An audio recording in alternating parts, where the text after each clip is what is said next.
I think like startups can leverage AI to get to market faster, but they still need that innovative product or problem that they solve better than anyone else to thrive. And AI, I think, just accelerates the potential speed to market or speed to scale in certain situations. I don't think that personally, I don't think that a startup who's created, like you've seen a ChatGPT plugin or Mm. this, that, or the other, like I don't know that that's like a lasting business model, in my opinion. Yeah, I just think it's just more powerful when a big company leverages the same functionality because of the data set.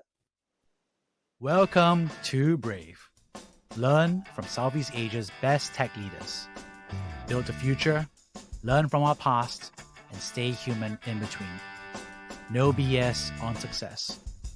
I'm Jeremy Au, venture capitalist, serial founder, Harvard MBA, science fiction nerd, and dad of 2 daughters. Every week, we debate startup news, interview changemakers, answer listener questions, and share personal insights. Join our movement of over 20,000 members and get transcripts, resources, and community at www.bravesea.com. Nodeflare is a trusted recruiting partner for startups looking to scale their technology teams. They have a curated pipeline of talent from data scientists to full stack engineers. Learn about the latest salary trends and benchmark compensation across the region. Nodeflare offers more than 10,000 verified salary data points completely free to employers. Check out www.nodeflare.com today. Hey, Bhavik, really excited to have you on the show. Good to see another C Berkeley alumnus here on the show. And also, this is our 4th time trying to record this. So a lot of blood, sweat, and technical troubleshooting has happened to get to this one. Yeah, super excited to be here. Go Bears, and here's to hoping this one is the charm. Yeah, this is the charm, yeah. Yeah. So, Bhavik, could you introduce yourself real quick? Yeah, sure. My name is Bhavik Bashi, currently serving the managing director Asia Pacific at Carta. Prior to this, spent almost a decade at a company called Adamplan and have spent most of my career in B2B SaaS. So, how did you get into B2B SaaS, right? Because it's a subset, it's Yeah. specialized. Obviously, everyone thinks it's popular today, but how did you personally get into it? Complete luck, if I'm being completely honest with you. I started my career at Big Four. So I was at KPMG and I didn't like it very much. And I had busy season coming up around the corner and I made a goal for myself. I think it was Thanksgiving break that I was going to get out before busy season. That was my objective. And so I just started asking around and trying to, opportunities. And actually somebody that I knew at Deloitte Consulting, and I was actually asking for a referral at Deloitte Consulting, but she told me that if you're going to join Deloitte and if you're going to join my team, you're going to end up working exclusively on projects related to a technology called Anaplan. And so rather than come join me and do all of these Anaplan projects, you might want to check out this company called Anaplan. So Anaplan was the only B2B SaaS company I spoke to, and it was the one I ended up joining. And then I found myself in the industry. Uh, So, when you joined B2B SaaS, obviously, you didn't have much, but what were some unexpected or surprising learnings that you learned in building this? Because I think back then it was very new, right? Today, everybody's like, oh, there's a playbook, there's a SaaS conference, SaaSter conference. But what were some surprising personal learnings that you took away since you got into it the first time? Yeah, it was super new. I think Salesforce, right, was pioneering to some degree the category. And so that we always used to talk about Salesforce internally as Hmm. well. I think they were like the benchmark. And Right. then Workday was just coming up at the really early stages of Workday. My early learnings about SaaS, I think one was just the incredible simplicity of the business model, almost to a point where I was like, is it really too good to be true? Right? Because you have this product, you invest in building it more or less once. I mean, obviously there's ongoing investment, but like you get a substantial portion of the value created up front. And then you're just able to sell it and scale a business around it at a gross margin profile anywhere between 85 and 92%, which is incredible. Like if you think about any other product, right? And then the bottom line is very controllable. I think that was probably one of my first key learnings about how much power we had in terms of determining our own outcomes based on our decisions, whether to spend more or spend less. And I think because of the nature of the product, I joined Anaplan, which effectively helps companies forecast a P&L. I Right. became intimately well versed with kind of the variables behind a P&L. So I couldn't help but think about our own as I was implementing P&L forecasting for a company like Workday, which has a very similar business model. Right. So I think that was one of the key learnings. And then probably right after that was, again, just deep diving on each variable and understanding why it was so hard to move those in a specific Mm. direction. Like in math, it's very easy to say, okay, we're going to drive down implementation support costs by 5%. But Right. why is that so difficult for an Anaplan versus a Slack, for example? Right. And just kind of understanding the nuance of it. Those were kind of the two first things I fixated on. And from that experience, what were some myths or misconceptions that you think people have about B2B SaaS as a result of your learning? I think one of the so as easy as it is to execute, I would say a B2B SaaS business model, I think it's equally challenging to find a genuine problem that you're solving. I think I was very fortunate to have joined a company that had a lot of success because we solved a genuine problem, so much so that we were able to fundraise an IPO and then sell the company again. Like that only happens if we have really tapped into a significant pain point, right? But for every Anaplan, there were, tens, if not hundreds of companies that just didn't make it that far. And that's because it's so easy, I'd say the barrier to entry is pretty low for SaaS, relatively speaking, right? Versus like an asset intensive industry or something like that.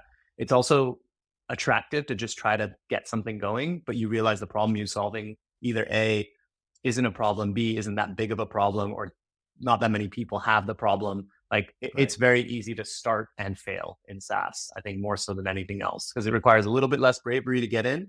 And then Right. equally, you can fail pretty quickly as well. Right. I think that's a very common problem, which is like, I think people are like, oh, this is a business problem. And Yeah. then I'm like, well, is it a business problem? Like, I met them, and I always joke like HR officers are all the same, right? Like you go to every company, the HR leader of that equivalent role, like, because, the incentives of the role are so Yeah. similar. So, obviously everybody has an individual personality and everybody's wonderful. But from a purchasing decision, they tend to be very like clustered, right? Very similar-ish. But then Yeah. I always get to it is like, I think a classic example, like, okay, we think that HR would like to buy this. And I'm like, is that number one problem, number two, number three, number four, number five, number six, number seven, right? So I think it just feels like a lot of folks, like you said, kind of like the identification of that business need is so, I don't know what's the word, fuzzy. Mhm. I'm sure you met a lot of folks who kind of like had that very fuzzy sense of the role, right? Yeah. Yeah. And there's also such a speed element to it as well. Right. Like equally on the other side, you'll see companies that are insanely successful that Right. solved seemingly a very simple problem. I could argue Carta is one of those, Right. right? Where it's like a relatively straightforward, simple problem. Like you're Right. issuing equity to employees, you're managing a cap table, kind of looks the same for most Right. companies, industry agnostic, so on and so forth. But I think the speed with which you solve the problem, obviously, if you're a first mover, you have a little bit Right. more of a runway before anyone else tries to catch up or copies you, which is probably our advantage. But if you're able to capture that really quickly, even if your total addressable market isn't that big, but you solve it all, by then you're now an incumbent in so many different accounts where you can expand your footprint in a different way, or you could potentially introduce a product or service offering either adjacent or not to that same customer, and that then you become kind of a multi-product company, right? Very quickly, and maybe they're all SaaS products. And then at some point, if that works out, you can kind of evolve into hopefully being like a platform company. And that definitely requires some re-architecture and rethinking of the business model. But I guess that's the flip side of it. And that's probably what every founder is hoping for to some Mm, degree. Like they yeah. know that making a better calendar app is not the end all be all of their business, but Right. maybe that's the entry point as a simple example. So then obviously you go back to like founding teams and just execution and speed and some of those basics that VCs are thinking about every day. So Yeah. I think that's the tricky part, right? It's like either you're like the best version, like Calendly is a good example, right? It's like one of those simple ones, which is like, let's avoid passing the ball, ping pong, the meeting time and location schedule, which is a giant yeah, pain in the rear, right? yeah, And then, yeah, they did a good job in a product led approach, right? And yeah, then you have other companies that are much more enterprise SaaS that are trying to like I met an AI company and they're like, okay, in order for us to work, we need access to all your company data. And we're trying to do this using product-led growth. And I'm like, Yeah. oh, hold on a moment. Like, I don't think I want my junior person to pay using his personal credit card and then Yeah. upload my company server to Yeah. your AI machine because like I don't Yeah. think it's easy for you to cross-sell back to your chief information officer and be like, hey, yo, I really want to upsell this product now because Yeah. it That works. that use case that 3 people were doing is now going to be top 5 spend for the CIO. Yeah. I don't know. It's a tough Yeah. sell. So I think is that the link between I think like what the product supposed to sell versus what the sales motion is, right? Yeah. Yeah. I mean, in our era, I think that's why there were so many disruptive companies. I could argue Anaplan was a disruptive company, but we took a very traditional sales motion with a Right. disruptive technology. So Right. our sales motion, frankly, didn't look significantly different than SAP, Oracle, IBM. It was the Right. product was disruptively different. Now we're in like a third generation in that particular category where you're seeing the disruptive product like an Anaplan, cross-functional planning, anybody can use it, very, very cool, and a different sales motion, which could be more product-led or really user-driven rather than buyer-driven, which I think is a big difference in product development roadmaps and positioning and everything else. Yeah. I think people tend to get this wrong. I mean, I've met so many founders, okay, like, yeah, they're like, okay, we're going to do enterprise-led sales, and then this is not great at enterprise sales. I'm sure you've coached a lot of founders and teams through this process, including your own, right? So Yeah. what do you think are the common, I think, failure points you think that prevent a team from learning and eventually being able to deliver great enterprise sales motion? Yeah, I think, I mean, I think there's just realizing that enterprise sales, you really have to, again, just use the same firm. You really have to solve a problem. Like you have to really have a strong value proposition. And frankly, you probably should have a higher ASP or average sales price associated with your product. Like I always worry about a company that's running a kind of a sales driven motion with a very low ASP. Like Right. to me, there's just something missing there because if the problem you're solving is super complex and super meaningful and super impactful, then chances are that's going to require a human to human interaction at some point to really map out a specific context of a specific customer, their problems, and kind of how you as a product and maybe a product and service are going to help them address that. And if you can solve, if you can orient the whole conversation around problem solving, it's much easier to deduce a good commercial construct, right? Because it's the problem you're solving. If you're optimizing inventory holdings by 2%, you can do some math and figure out what the software could be worth as like a percentage of ROI, right? For example. And so that's where I think enterprise or sales kind of led growth makes sense because you have salespeople who are really, really good at that. And there's a much more there's a much heavier relationship building aspect to that sales process because at the end of the day, it's trust. Like, do you trust the words that are coming out of the salesperson's mouth to help you actually solve the problem? Because it's not the salesperson who solves the problem. There's usually an implementation team or a service partner or somebody else who's going to get involved and do like the dirty work to some degree. And so there's a lot of like trust needed to make a big commitment. And so I just think this like everything is elevated in that scenario. And so my big learning has just like to be honest with yourself as a founder or us as a company of like, which bucket are we in? If it's a simple product solving a relatively straightforward product problem, then like let's look at probably product led and see if the thesis is true, right? And we can just solve that problem quickly, like execution speed, quickly. Bunch of people download it, bunch of people start paying for it eventually. Great, fantastic, and then figure out where we go from there. Versus the sales led one, I think you need to be super strategic in terms of the problem you're solving. It sounds straightforward the way you say it, but it just gets so hard in execution, right? So I think you've coached quite a few like B2B SaaS founders as well in your role, right? As a side, as an advisor, as a consultant, as a friend. So how do you go about helping them upgrade that way? Is it like just like, I don't know, send them a book? Do you send them a podcast? I don't know.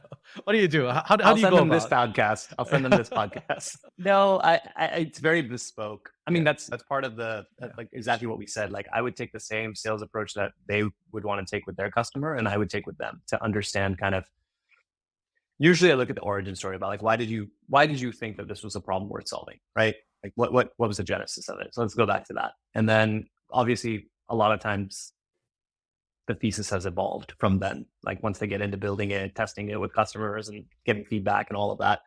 So I try to really understand what they're doing so that I can give them a more kind of specific strategy. So for example, some SaaS businesses are tailor made for partnerships and channel distribution, Mm. right? And it's this amazing, like everyone loves to talk about it. It's like, oh, amazing partnerships, channel, leverage, scale, buzzword, right? Like, and it's like other people will be selling for you, other people will implement it for you. You just sit there like a factory and churn out product. Amazing, right? And it can be depending on the product, the buyer, the markets, the ease of with which a channel partner could buy or sell, implement your technology.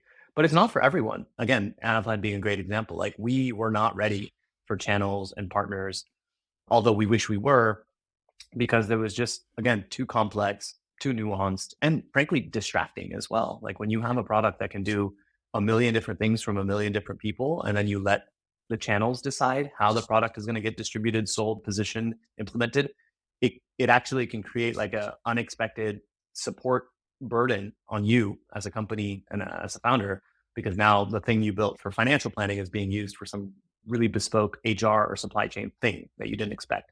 Good problem to have, you could argue, but still it can quickly snowball out of control. And then if you have a couple bad customer implementations, couple bruises, couple bad CSATs, that can ruin the business as well really quickly because you're disruptive. And so it's like, oh yeah, the Anaplan thing, they talk a good game, but they don't deliver. And then you're done. You're kind of dead in the water.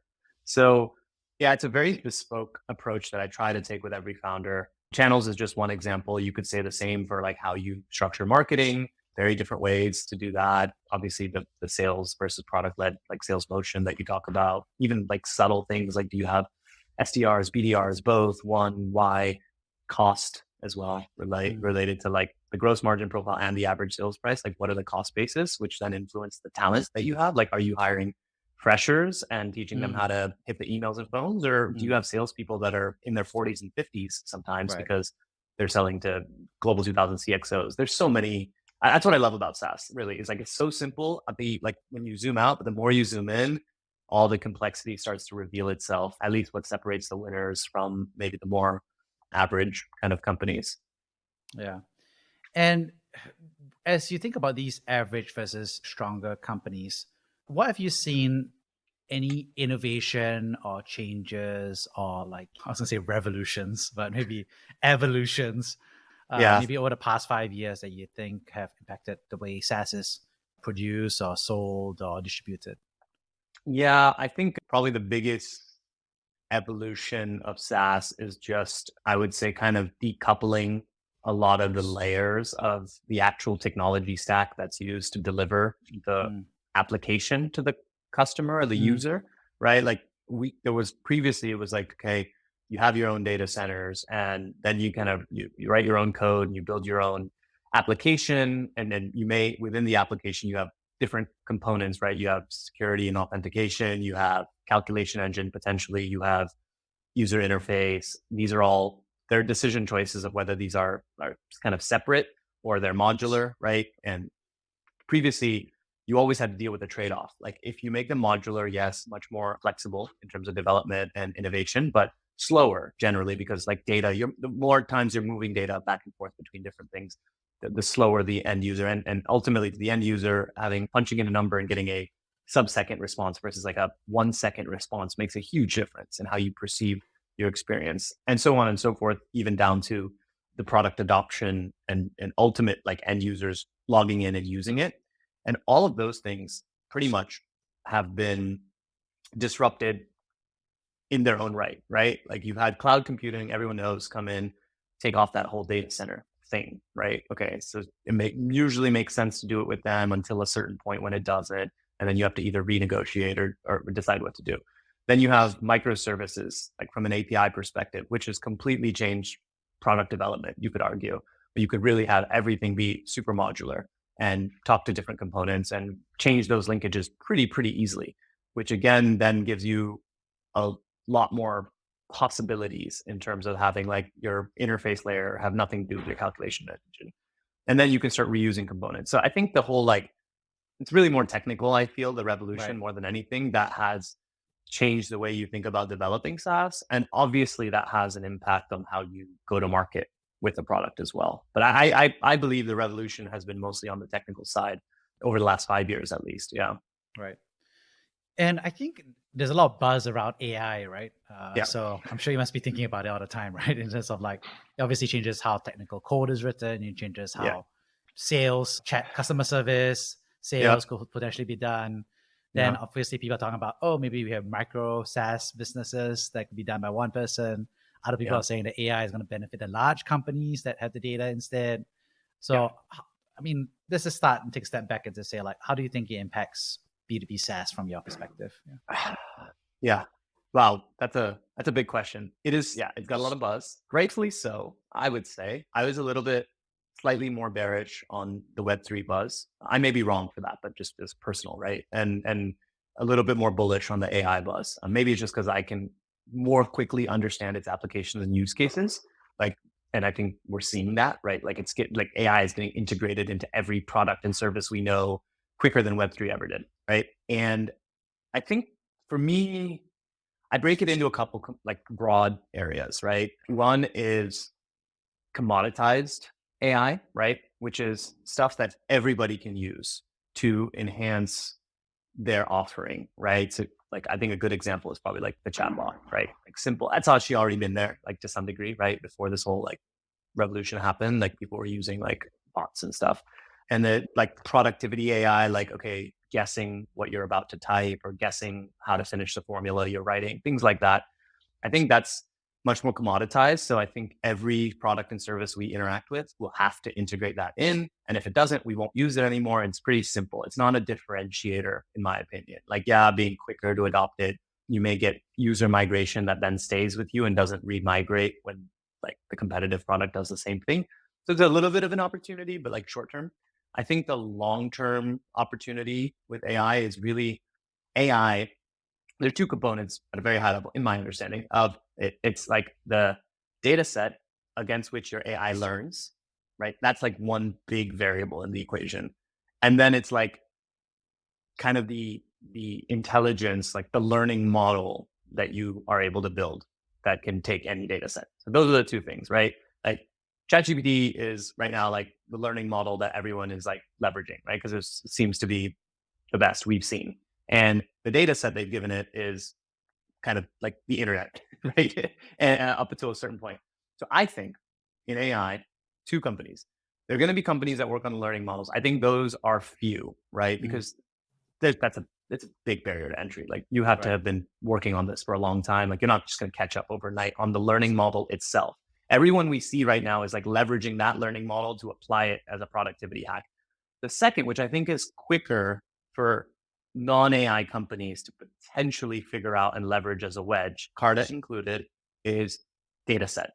So I think if you have a proprietary data set today, and meaning it's a data set no one else has, only you have it, that is a wedge because only you can then apply AI to that and make sense of it and make it available in whatever way you choose to a user base. And you will continue to have that wedge because you own that data.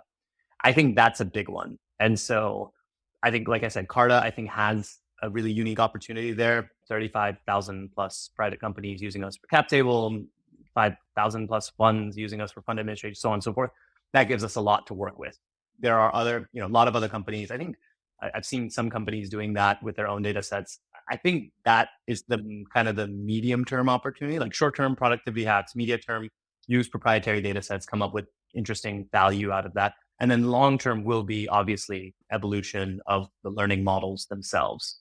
So that's kind of like how I think about AI right now. So what's interesting is that there's also a debate whether you think it's startups or large companies that will benefit from this, right? And I think on one school of thought, like you kind of mentioned, is like the advantage goes to people who have proprietary data, right? And so that to me implies maybe companies with historical data, which implies larger companies, right? Mhm. And I think other people made a claim that it's really about innovating and using the capability as a business model, right? And so that advantages smaller companies. So how do you think that shakes out, or how do you think that plays out over the medium to long term? It's a good question. I don't know. I mean, really, right? It's a speculative. Yeah, I have a strong feeling that it's going to be large companies because, as I said, the proprietary data sets, I think, just gives them an opportunity to leverage the existing innovation in a unique way, right? So I do think in the medium term, it's large companies who adapt and decide to leverage that. And a lot of large companies have to kind of go digging through their own like legal frameworks to understand whether they got the permission to use that data, because there was a divergence in the 2010 to 2020 era of companies whose MSAs, kind of master subscription agreements, said that they would use your data or they wouldn't, right? Like, and I think that that's going to end up being a bigger decision than people realized. I think the startups being able to be like AI native, right? Like we talk about digital native, like you could be AI native.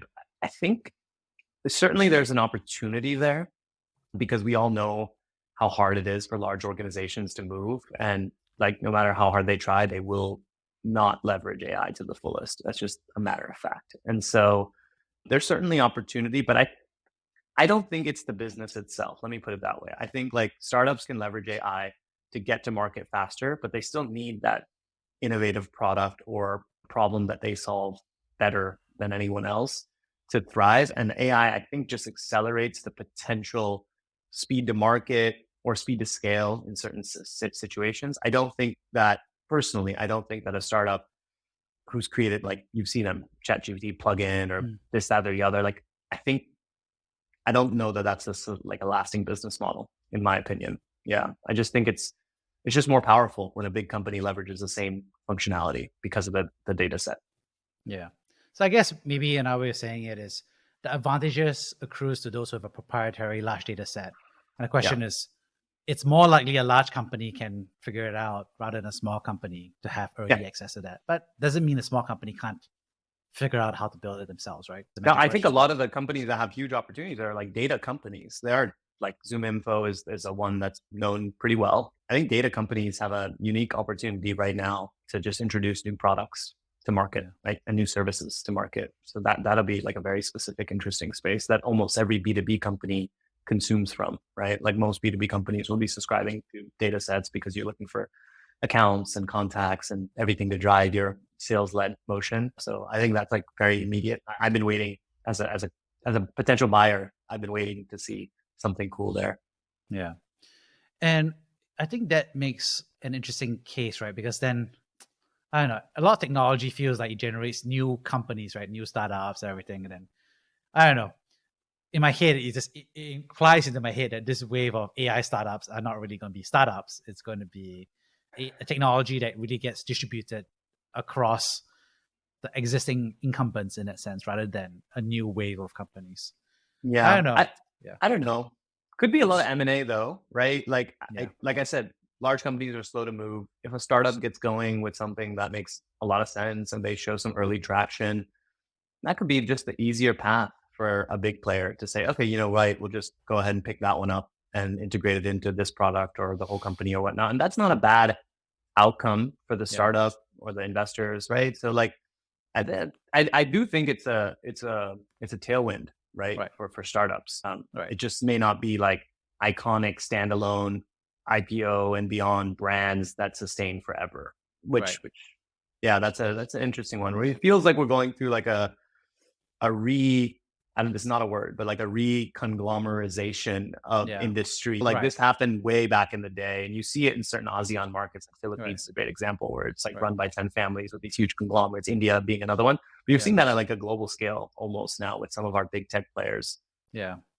No, I think it's really interesting when you put it that way as well. And on that note, obviously we see Southeast Asia, right? There's obviously B2B SaaS, and obviously everybody knows it's been a challenge, right? In terms of it, I think Peng Ong at Monks Hill calls it like the GDP per capita, right? That's an inflection point, right? It says that below a certain inflection point, labor-wise, it just makes more sense to use humans. And once your cost of labor goes beyond a certain point, then you start saying like SaaS makes more sense. Obviously, you can slice and dice, right? You can be like, okay, some metropolitan areas have higher salaries, and some professions within those areas will have higher salaries as well. So, that automation drive can kick in for different stages at different Hmm. professions. But still, I think there's an overall sense that I think a lot of the companies and startups being funded in Southeast Asia are really these like high volume, low margin, complicated business models, right? Versus, like you said, B2B SaaS is so beautiful, so simple, and it's hard to see in Southeast Asia, right? Yeah. So, I mean, I'm sure you have lots of thoughts about that. How do you think about it?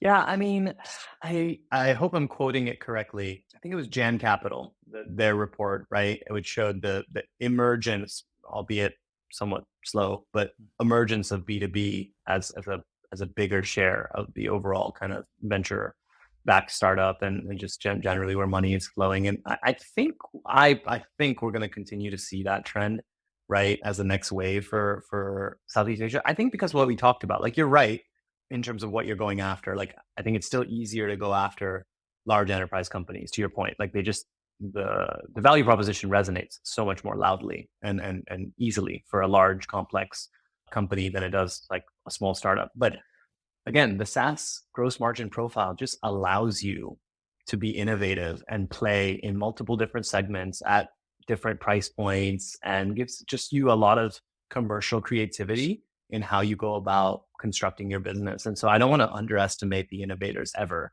that they won't find a way to build SaaS for micro SMEs, which we all know is a huge opportunity in ASEAN and Asia specifically. Yes, it's all about the cost, right? But can you get that cost down to a point where it functions very much like a high volume, low price point product? I think so. It's possible for sure. Kind of like what we saw with telcos, right? Where they just Right. decided that internet and 5G and all this was going to be free in India, especially like with Geo and stuff. So I like if you do the math of it, it could work. It's just about, yeah, finding that right product and problem and user persona. I've seen some interesting things. I'm sure you guys have seen some interesting things, right? Like, for example, fintech had a huge moment, right, in Southeast Asia.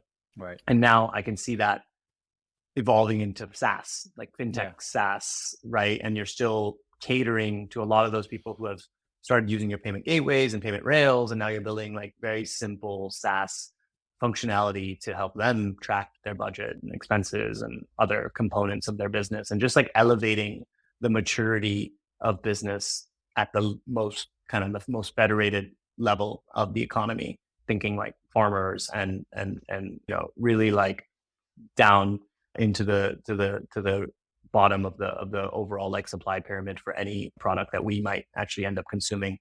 So yeah, I'm cautiously optimistic that it's possible. Mm. I think that's totally fair. That I think there's a mismatch. I think for, like you said, I think it's possible to build B2B SaaS, but you just have to design it for a price point that's Yeah, just lower than what you read online on Substack, right? Or yeah, SaaStr, yeah, right? And then yeah, if you do totally. that way, then you got to build, like, it's very product led, or you got to be very cost efficient.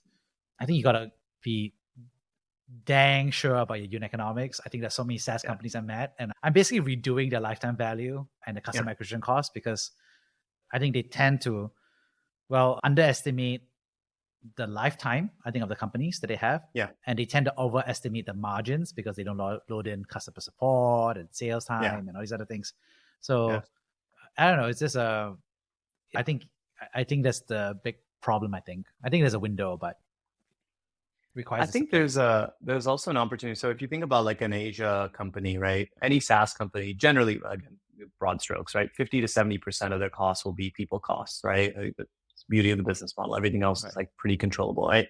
And so if you're building in Asia, yes, you're serving perhaps consumers, businesses at a lower price point, but you're also paying at a lower price point. So again, like you're kind of affecting both the top and the bottom together, right? Like I think running a company out of like the West trying to serve the East, like that's Mm. probably a failing proposition. But Right. I think if you're running in the East, serving the East, then you've brought both down. And then I do think that we're still yet to see the full like commoditization of cloud computing. Like those big Right. boys are still making a lot of money. And that's not going to last forever. Like that's just every economy works that way. That eventually more people come in, they lower the price for everyone. That part becomes commoditized. Other things become value added, and so that should help. Right, that should Yeah. help every software company because a lot of times people right now, startups that I talk to, one of the biggest issues is like, yeah, they wanted to be quick and they moved with AWS, GCP, Azure. I'm not being specific. I'm just saying any of them. And then all of a sudden their bill sticker shock, right? Especially if they're storing a lot, computing a lot. And so I think that plus the people costs being at the right point will enable something that's much more high volume as a business. On that note, could you share a time that you personally have been brave? Sure. So my bravery pales in comparison to anyone who's exhibited real bravery in terms of frontline medical staff or soldiers or a long list of other people. But I think for me, my personal probably bravest moment was just leaving behind kind of everything that I had ever known or built in the US and just kind of relocating to Asia by myself. I ended a very long relationship on the personal side to do it. I left a pretty high performing team, really healthy kind of overall compensation situation, everything kind of for the challenge of doing something different, experiencing something different, learning more, growing more as a personal on my personal life. Yeah, just relocating to a country that I had never even visited before, which was Singapore. Luckily, it's amazing and it's very, very easy. So, like in retrospect, I think in retrospect it was less brave than it was in the moment. Like in the Right, moment, of in the course. absence of information, it was a brave decision. Now that I've done it, I could say it wasn't that brave. It was actually quite easy. But I remember thinking quite long and hard about that decision and wondering whether it was the right thing to do. But I did it and super happy for it. It's one of the best decisions I ever made. What was the hardest part about that decision? Was it like letting go of family Yeah. or friends, or was it going to be the team? What was the hardest part of that decision from your recollection? I think, to be honest with you, like obviously personally, my community of loved ones, friends, and family, right? Right. So I'm born and raised in the U.S. I've always lived there. My brother is there. My family, my parents were there. My friends, all my friends were there. Berkeley, right? Like that Mm, whole community, just everything I knew was there. So that was on the personal side. I think I was able to mitigate that, knowing that it may not be permanent. Like at least in my head, it was like, okay, you can always come back, right? So that kind of mitigating risk in your own head. I think the one that was less reversible in my mind was professional because right. you're in San Francisco, you're in the headquarters of a company that has just done its Series E, I think at the time, D or Mm, E. We're on the path. I'm pretty relevant internally. Like executives know me. I'm working on the biggest accounts. I'm like really in the thick of things, and things are going really well. And so I think that was the thing of like, okay, will I become out of sight, out of mind? Like I'm yeah. going to Asia Pacific. It's less than 5% of our business. Who cares? I'm gonna come here, do a great job. Like, will it will it be a bad move professionally when it's all said and done?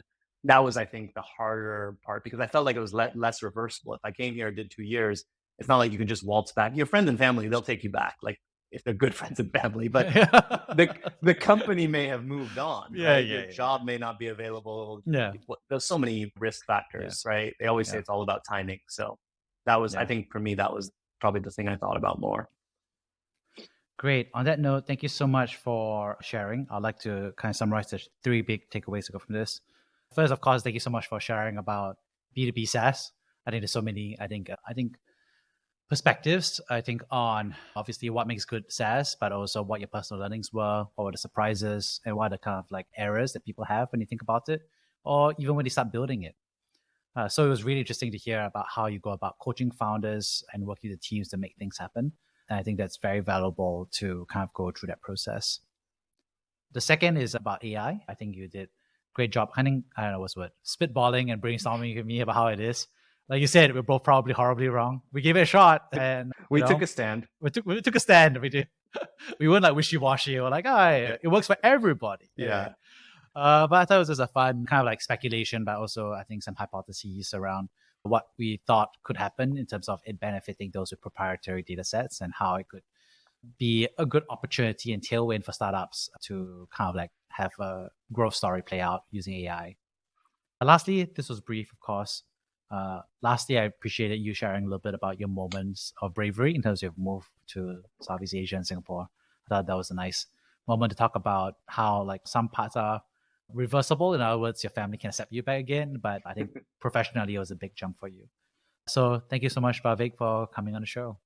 Thanks for having me, Jeremy. Thank you for listening to Brave. If you enjoyed this episode, please share the podcast with your friends and colleagues. We would also appreciate you leaving a rating or review. Head over to www.bravesea.com for member content, resources, and community. Stay well and stay brave.